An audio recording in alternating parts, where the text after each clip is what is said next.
سلام ګرانو زده کوونکو، په دې هیله چې روغ جوړ او صحتمند دی. ګرانو زده کوونکو، بیا هم زه ستاسې د پښتو د ژبې ښوونکی هلال احمد پهرس یم.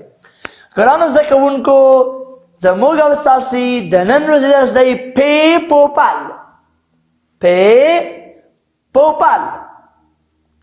ګرانو زده کوونکو، مخکې له دې نه چې د نن ورځې لوست پیل کړو، راځئ په تیر لوست یو رڼا واچوو. زموږ او ستاسې تیر لوست څه شی و؟ زموږ او ستاسې تیر لوست د پې د توري غږ، شکل، بڼه او لیکل و. موږ او تاسې د پې توری څنګه لیکو؟ وګورئ، د پې توری داسې لیکو. دا د پې توری دی. د پې توری څو ټکي لري؟ 3 ټکي. ما پسې دا توری تکرار کړئ. پې.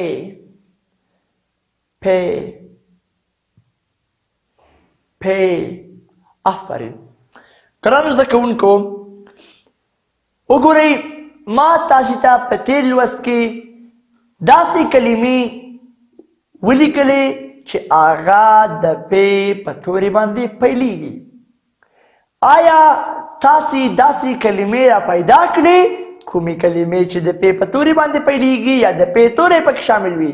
دا ستاسې کورنۍ دنده وه. زه باور لرم چې تاسې خپلې کورنۍ دندې سرته رسولي، ځکه زه تاسو ته کورنۍ دندې درکوم. ګرانو زده کوونکو، وګورئ، د پې په توري باندې څه شی پیلیږي؟ پل. توپ کې هم د پې کلمه شامله دی. پاده. ګرانو زده کوونکو، همدارنګه نورې کلمې هم موږ لرو چې په هغې کې د پې توری شامل دی. کومې کلمې دي؟ پیشو. څه شی؟ پیشو. بله کومه کلمه ده؟ بله کلمه پنیر ده. څه شی ده؟ پنیر. پنیر هم په پې باندې پیلیږي. بله کومه کلمه ده چې په هغې کې د پې توری شامل دی؟ هغه پتنګ دی. څه شی دی؟ پتنګ دی. موږ نورې کلمې هم لرو چې په هغه کلمو کې د پې توری شامل دی، لکه خپلواکي. څه شی؟ خپلواکي. د افغانستان د خپلواکۍ ورځ کومه ورځ ده؟ د زمري 28مه. د زمري 28مه. پوهیږئ د افغانستان خپلواکۍ اتل څوک دی؟ غازي امان الله خان. ستر غازي امان الله خان. دا د افغانستان د خپلواکۍ اتل دی، غازي امان الله خان. وګورئ، خپلواکي.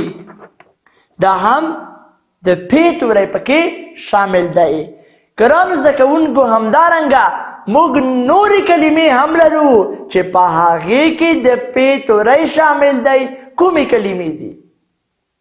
آیا تاسې ما ته داسې یوه کلمه ویلی شئ چې په هغې کې د پې توری شامل وي؟ آفرین. کومه کلمه؟ ښاپېرۍ. کومه کلمه؟ ښاپېرۍ. ښاپېرۍ کې هم د پې توری شامل دی. راځئ هغه توري دلته لیکو، هغه کلمې دلته لیکو په کومو کلمو کې چې د پې توری شامل وي. لومړی د پې توری لیکو. وګورئ، د پې توری دلته پورته لیکو. 3 ټکي لري. اوس د دې لاندې څه لیکو؟ هغه کلمې لیکو کومې کلمې چې د پې توری پکې شامل دي. کومې کلمې دي؟ لکه پل. وګورئ، پې پکې شامل دی. پل د چی نه جوړ شوی دی؟ د پې او د لام نه. بل وګورئ، توپ.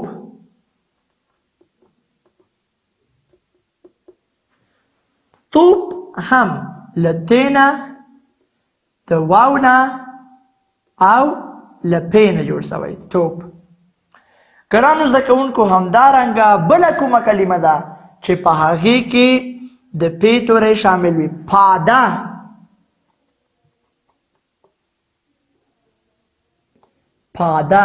پاده له کومو تورو څخه جوړ شوی؟ له پې څخه. همدارنګه بل کوم یو دی؟ له الف څخه، د دال څخه او د ه څخه. که دا ټول سره یو ځای کړم له ده نه چې جوړېږي؟ له ده نه پاده جوړېږي. څه شی؟ پاده. له څو کلمو څخه جوړ شوی؟ له 4 کلمو څخه. هغه 4 کلمې کومې کلمې دي؟ هغه د پ، الف، دال او د ه توري دي. سمه ده؟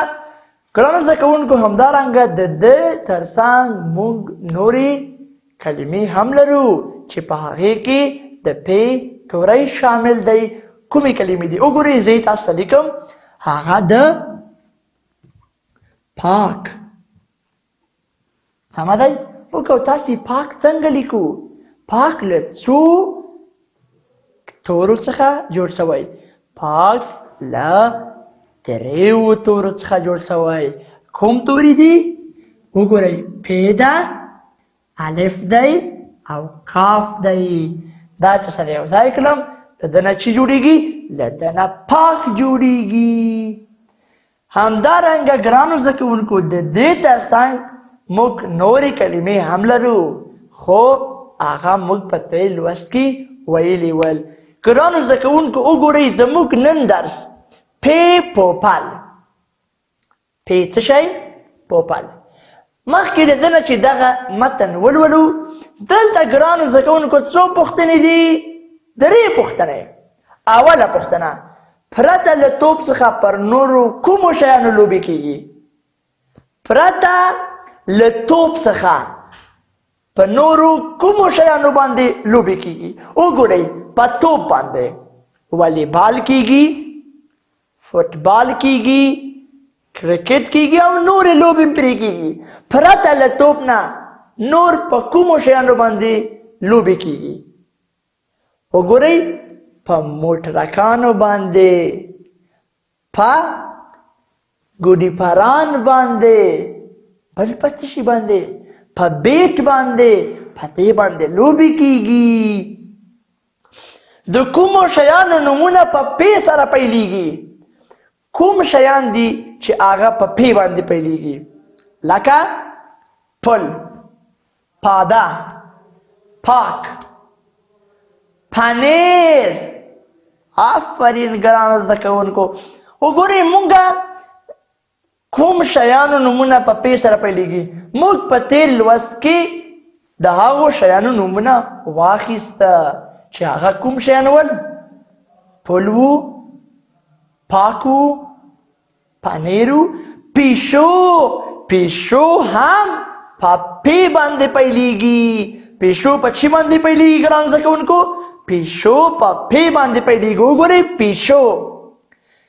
پیشو په پې باندې پیلیږي. بله کومه کلمه ده چې هغه په پې باندې پیلیږي؟ پنیر. آفرین پنیر. تاسې پنیر، زه هر سهار پنیر خورم. پنیر ډېر خوند کوي که نه؟ ګرانو زده کوونکو آیا تاسو پل پیژنئ؟ پل څه شی دی؟ وګورئ ګرانو زده کوونکو دا پل دی. په پل باندې خلک تیریږي، په پل باندې موټر تیریږي. تاسې تل پلونه جوړ کړئ. ښه ګرانو زده کوونکو څوک چې پل جوړوي هغه ته الله تعالی ډېر اجر ورکوي، ځکه د پل جوړول دا یوه صدقه جاریه ده. پل باندې چې کله خلک تیریږي نو بیا تاسې ته دعا کوي. تاسې هم پلونه جوړ کړئ. ښه ګرانو زده کوونکو په پل باندې کله تا نه چا چې پوښتنه وکړه چې پل څه شي ته وایي؟ پل پیژنئ؟ ته ورته هو په پل باندې خلک تیریږي، هغه پل دی. ګرانو زده کوونکو اوس راځئ پیپل. مخکې له ده نه چې دا متن ولولو راځئ دلته 3 انځورونه دي: توپ، پاده، پل. ما له دغو 3 انځورونه تاسو ته دلته په نننی درس کې راوړی هغه کوم دی؟ توپ. په توپ باندې خلک لوبې کوي. کومې لوبې؟ کرکټ، فټبال، والیبال، باسکټبال، نورې لوبې هم شته.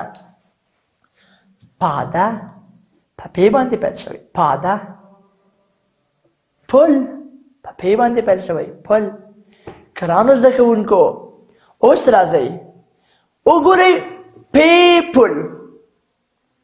پې څه شی؟ پیپل. پې پل. پې توپ. پې پاده. اوس پې پوپل. دا زموږ درس دی. پې پوپل. پوپل توپ لري. په توپ لوبې کوي. زه هم په توپ باندې لوبې کوم. تاسې په توپ باندې لوبې کوئ؟ بل زما توپ سپین دی. اوس ګرانو زده کوونکو تاسې دغه متن له ما پسې تکرار کوئ. پې پوپل. پوپل توپ لري. په توپ لوبې کوي. زما توپ سپین دی. ګرانو زده کوونکو دلته راسئ په دغې لوست کې کومې کلمې دي چې په هغې کې د پې توری شامل دی.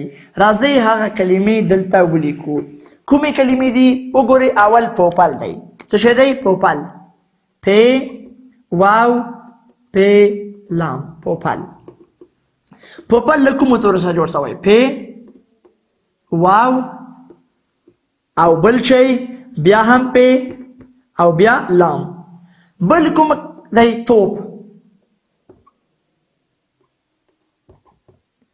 کوم یو دی؟ توپ دی. توپ څنګه لیکو؟ ت واو پې توپ. بل کومه کلمه ده؟ سپین. څه شی؟ سپین. وګورئ سپین له څو تورو څخه جوړ شوی؟ سین پې همدارنګه یا او نون. سپین. ګرانو زده کوونکو پوپل توپ سپین په دغه متن کې درې کلمې دي چې په هغې کې د پې توری شامل دی. پوپل توپ او سپین. ګرانو زده کوونکو تاسې دغه متن په خپلو کتابچو کې ولیکئ 5 ځلې. دا ستاسې کورنۍ دنده ده. پوهېږئ تاسو ته زه ولې کورنۍ دندې درکوم؟ ځکه زه په تاسې باور لرم تاسې خپلې کورنۍ دندې په وخت سره سرته رسوئ او همدارنګه دغه متن له ځان سره ولولئ تر څو سم مو زده سي. ګرانو زده کوونکو دا و زموږ او ستاسې د نن ورځې لوست. په دې هیله چې تاسو ته ګټور تمام شوی وي او تاسې ډېر څه زده کړی وي. تر بیا درته پورې تاسې په لوی رب سپارم. ښه ورځ. د خدای په امان.